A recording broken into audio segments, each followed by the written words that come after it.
So why don't we make a start with chapter 31, Planning, Parmalee.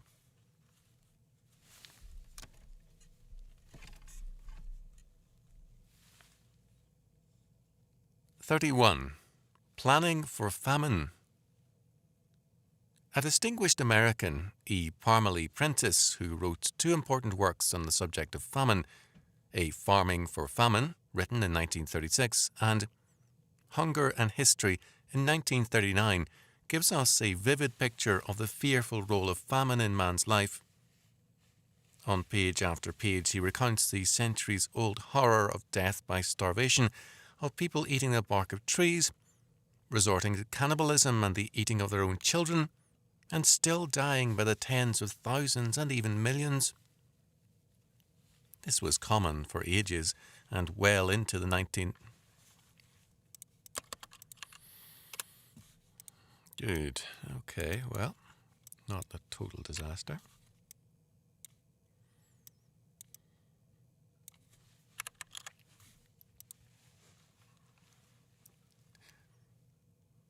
This was common for ages and well into the 18th century. The world at that time was sparsely populated. There was no shortage of land and growing space, but people lived meagerly most of the time. Hunger stalked every continent, and famine was commonplace. During one century alone, Prentice listed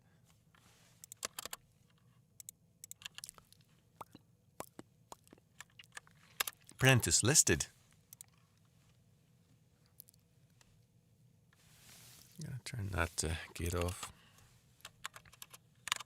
See if it makes a difference.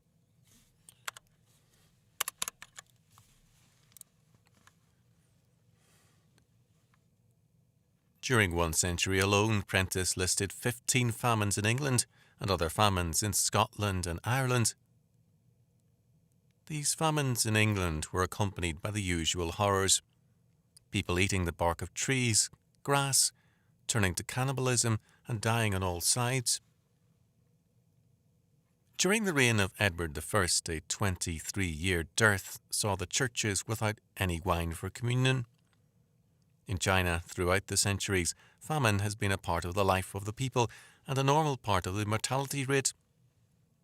In Europe, before the beginning of the 19th century, the same thing was true. Famine was a major cause of death and a normal part of life. The one part of the world that has not known famine has been the United States. After the early years of colonization, America has seen, instead of hunger and famine, an abundance of food and a standard of eating unknown by royalty of ancient times. One of the vivid descriptions of farm life comes from the autobiography of Mark Twain. In writing of his my mouth is not quite there. In writing of his boyhood, Mark Twain said, "It was a heavenly place for a boy, that farm of my Uncle John's. The house was a double log one with a spacious floor, roofed in, connecting it with the kitchen. In the summer the table was set in the middle of that shady and breezy floor, and the sumptuous meals, well, that makes me cry to think of them. Fried chicken, roast pig, wild and tame turkeys, ducks and geese, venison just killed, squirrels, rabbits, pheasants, partridges, prairie chickens, biscuits, hot batter cakes, hot buckwheat cakes, succotash, butter beans, string beans, tomatoes, peas, Irish potatoes, sweet potatoes, buttermilk, sweet milk, clabber, watermelons, muskmelons, cantaloupes, all fresh from the garden, apple pie, peach pie, pumpkin pie, apple dumplings, peach cobbler, I can't remember the rest. The way that the things were cooked was perhaps the main splendour." Before we dismiss Mark Twain's picture by saying that America was then young, rich and underpopulated, let us remember that before the white man settled America, the Indians, who were perhaps at most 300,000 persons across the continent, starved regularly. Famine was a normal part of Indian life, and the reason was not overpopulation, In fact, this myth of overpopulation has nothing to do with the subject of food and the supply of food. People have, age after age, starved to death in lands with small populations and rich soil, and also lived richly in heavily populated areas. Both Prentice and Cornelius Fulford have pointed out that the basic causes for famine are not those we usually consider, but rather human folly and ignorance. Storms and droughts are a normal part of human existence. Nature is a condition of life, and man can protect himself to a considerable degree from natural disasters.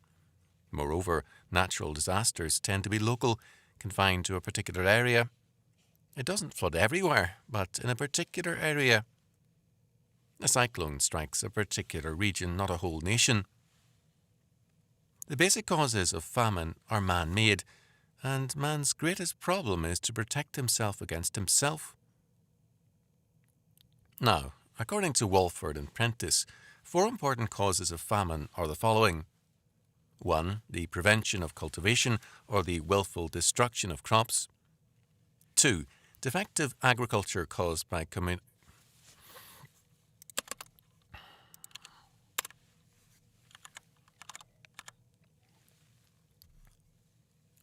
Defective agriculture caused by communistic control of land. 3. Government interference by regulation or taxation. 4. Currency restrictions, including debasing the coin. These 4 factors add up to one thing: socialism. A major product of socialism is always agricultural chaos and famine. The old Russia was the breadbasket of Europe. It has had several major famines and a chronic agricultural problem since going communist. The United States, in Mark Twain's day, was a free country, and its production of food was the envy of the world. Much of the world has rich soil, but little of the world has the free men to make use of that soil. Today, the United States is moving steadily into socialism and into problems of food shortage. We have been stockpiling American-produced foods to give away while importing the same foods often from abroad. The United States is now the world's second largest importer of farm commodities, second only to Great Britain. The very items that the federal government claims we are overproducing, we are at the same time importing because we are short of them. Controls are leading us into economic chaos, and some of the very same federal officials are beginning to talk of the possibilities of food shortages and famine. In the last century, when Europe joined America in freeing its economy,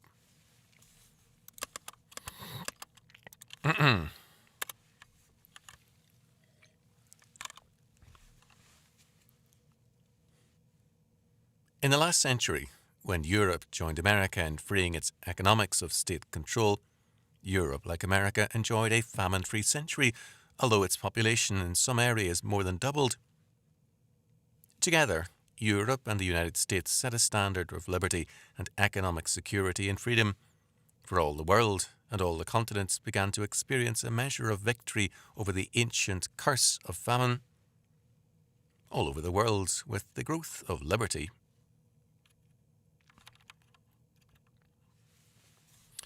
I'm phoning this in to some extent.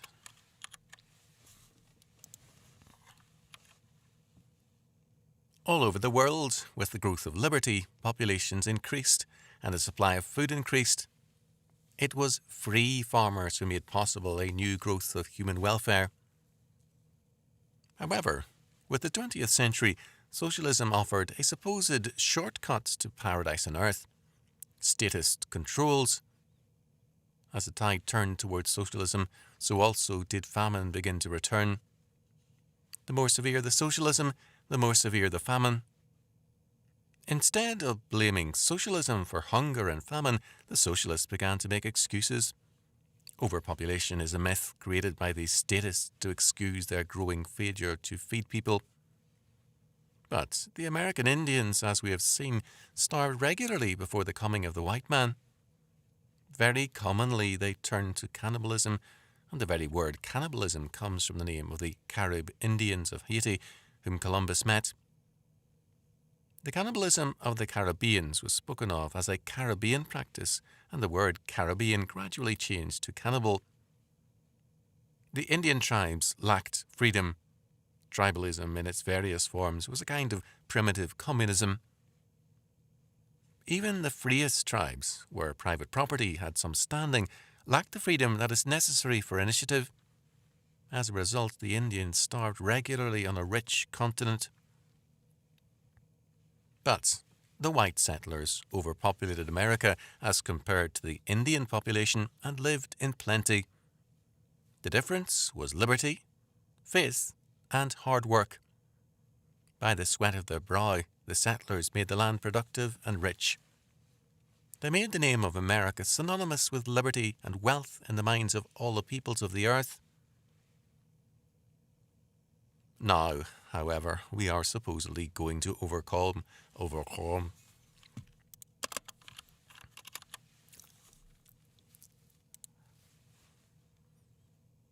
Now, however, we are supposedly going to overcome all man's problems by laws, regulations, and push buttons.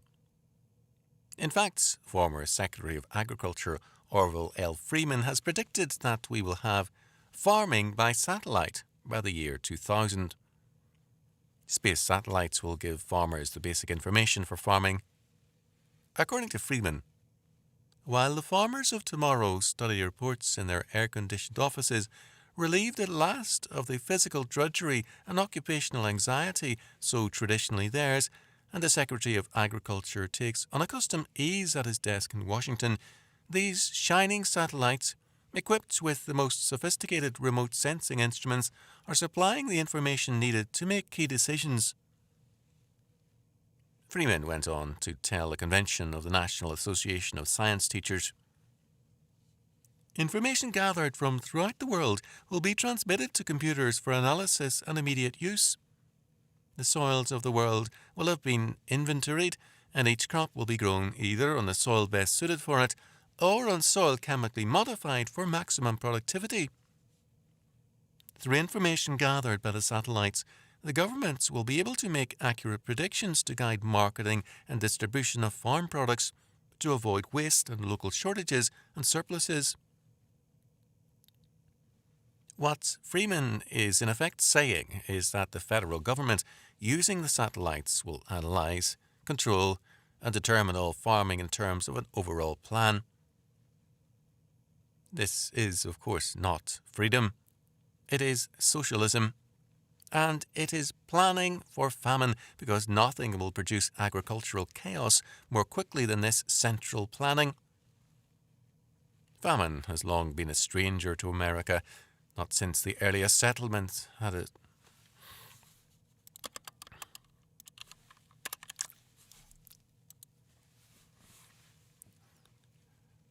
Not since the earliest settlement has it been felt.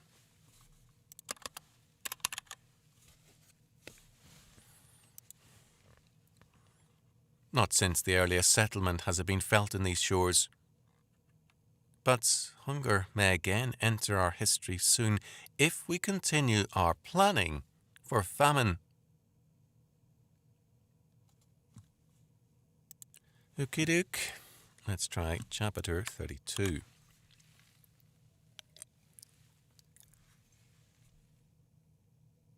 "32.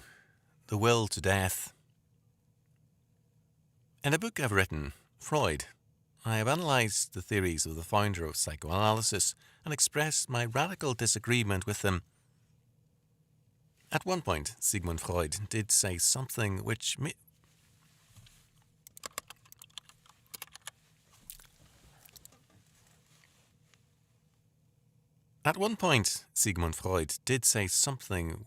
which it is possible for us to agree.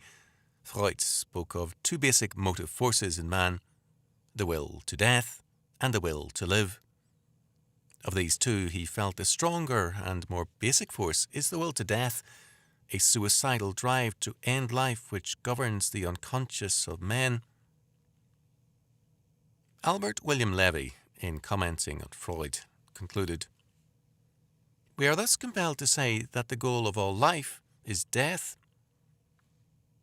Our agreement with this is, of course, a limited one. For a Christian, since Jesus Christ is the new way of life within him, his basic drive is to live righteously under God. The more he grows in grace, the more strongly his will to live flourishes.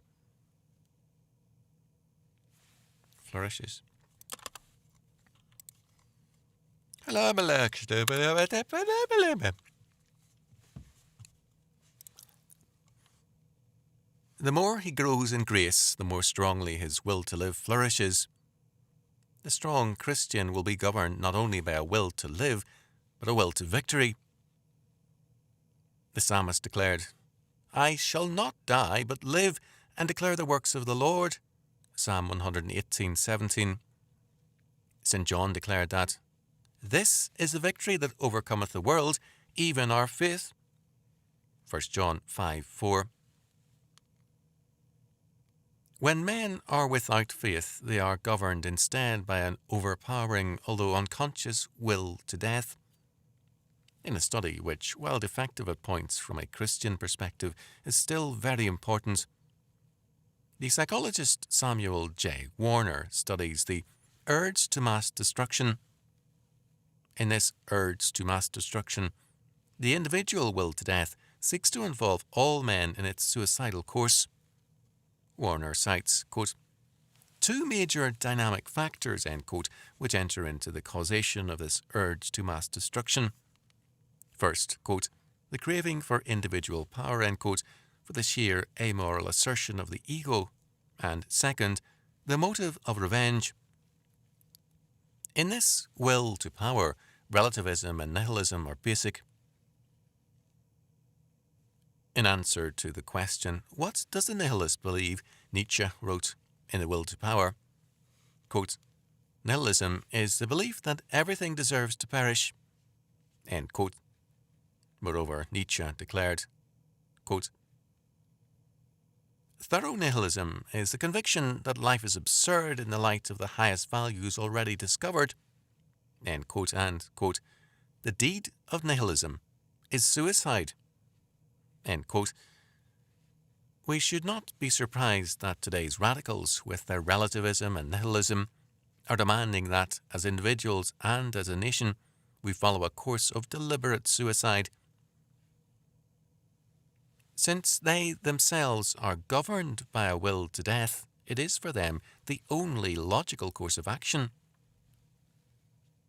Warner speaks of the necessity of understanding the, quote, "most malignant perversion of human-mindedness." We proceed with the conception of human-mindedness in which hatred of all who live is a key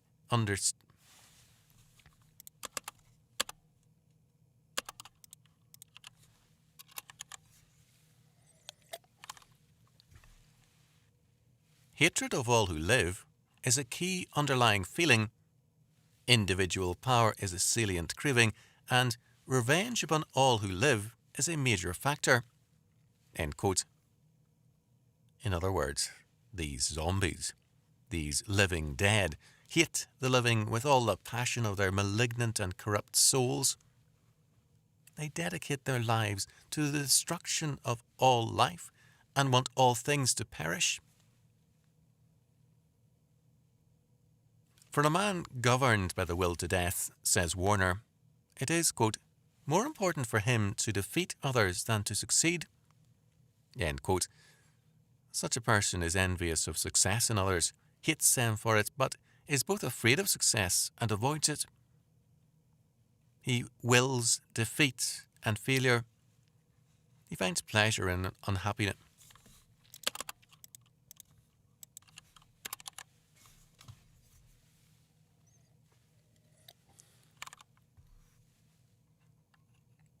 He finds pleasure in unhappiness and misery, in defeat, in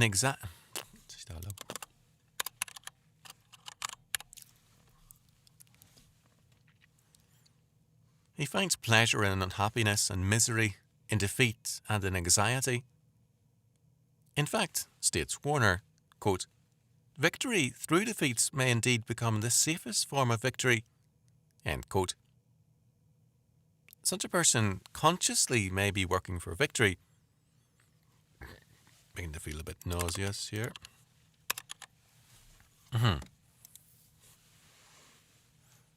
But unconsciously aim for and welcome defeat. As a result, because so many millions all over the world are involved in this will to death, we have therefore a national and international mental condition which is best described by Warner's title, The Urge to Mass Destruction. We have now what Warner calls the efforts of man to organise mass self-destruction, to seek a mass grave for all, end quote.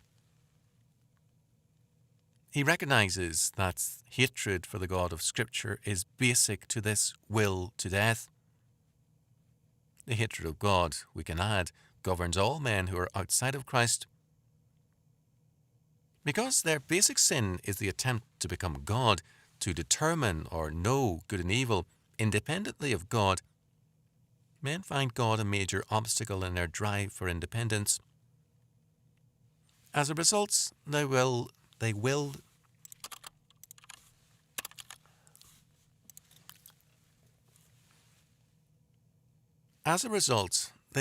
death of God, and in their diseased minds imagine that he is abolished and dead.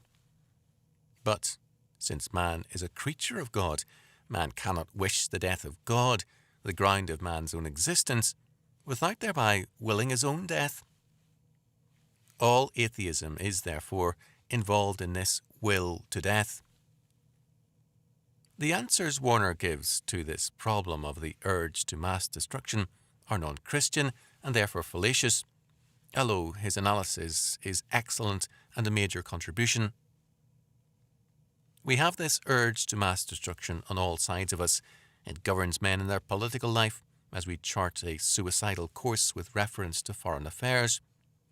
We have it in our personal lives, and many men, as they sit behind the driver's wheel, seem very openly suicidal. We have the will to death present in rebellious youth, who deliberately experiment with death in the form of lawlessness and drugs and call their blindness living. We have this will to death in education, whereby proven values are forsaken for courses bound to increase ignorance and folly. And we have it in family life, as loose and careless exercise of authority by parents dissolves the life of the family. The suicide rate, moreover, is increasing rapidly, and far more rapidly than statistics indicate. In almost all communities, only the most obvious cases are listed as suicide. To avoid public disgrace or religious problems for the family, the usual report conceals the fact of suicide. But today, suicide is the number 2 cause of death among college students, and the number 3 cause of death among those aged 15 to 19 years.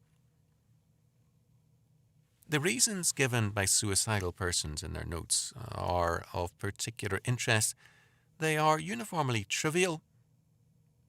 Old and young routinely kill themselves for the most insignificant and trifling reasons. It is obvious from this that the recorded reasons are not their real reasons. Because they are sinners, they are guilt-ridden, and guilt-ridden people are driven by a will to death. As a result, almost any pretext will do to drive them to suicide, because they are already driven by their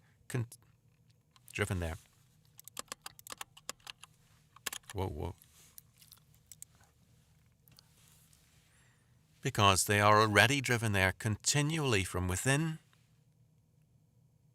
But those who do not openly and obviously commit suicide are no less driven by the will to death.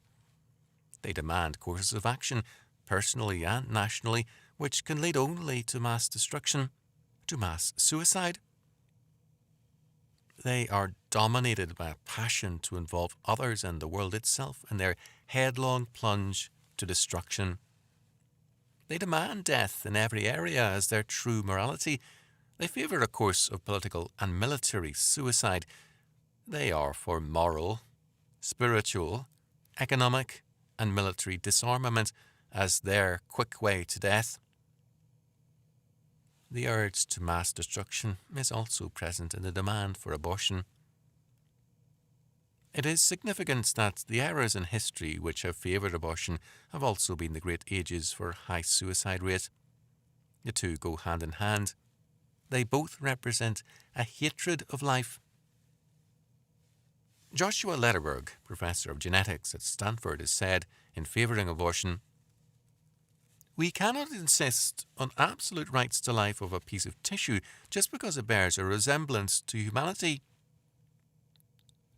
The next step, of course, will be to deny anybody's right to life. If science has the right to take prenatal life, it has the right to take postnatal life because it has become judge over life.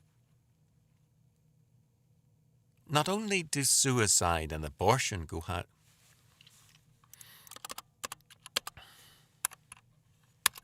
Sha-la-la-la-la-la. Not only do suicide and abortion go together, but the same people who demand the right of abortion, the right to kill prenatal life, claim also to be against capital punishment. This is not surprising since they advocate murder by abortion. Why punish postnatal murders by capital punishment? Their claim is that they favour life, but in reality they demand freedom for the will to death. Jesus Christ, speaking as wisdom, declared that, "He that sinneth against me wrongeth his own soul. All they that hate me love death." Proverbs 8:36. This love of death and will to death is the consequence of man's apostasy from God. As God said to Israel, "O Israel, thou hast destroyed thyself, but in me is thine help." Hosea 13:9. Man brings judgment and death on himself by his apostasy. Sinners, according to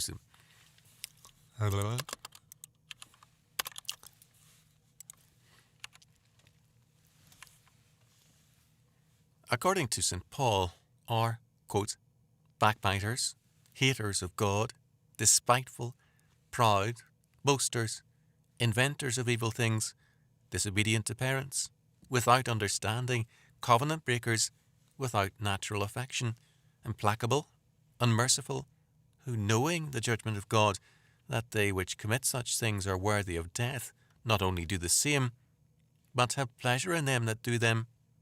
Romans 1:30-32. The only antidote to this will to death is Jesus Christ, who declared, "I am the resurrection and the life," John 11:25, in whom alone we have newness of life and the will to live. In him, our being from its innermost wellsprings is governed by life and the righteousness and resurrection of Jesus Christ. The will to death is then broken, and the will to live, what is that?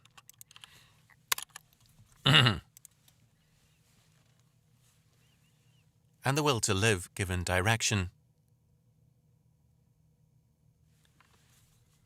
Oakley. As always, if you want to support this effort, the narration of all Rushdoony's Amazon published works, hopefully more as well, but maybe, I don't know.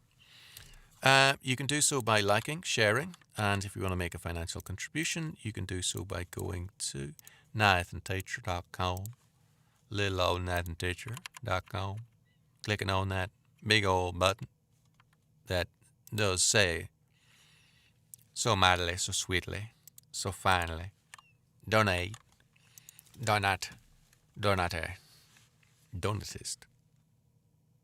Foreword.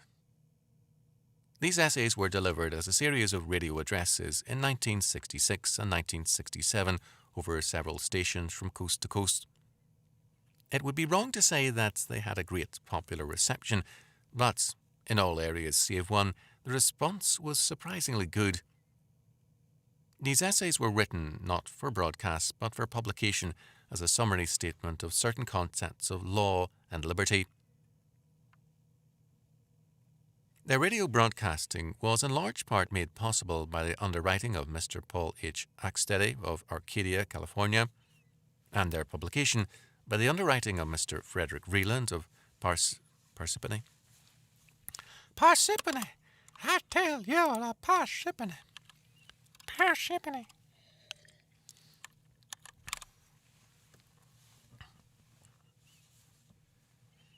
And their publication by the underwriting of Mr. Frederick Vreeland of Parsippany, New Jersey, Mrs. Arlene Golnick of Orland, California, typed the manuscript.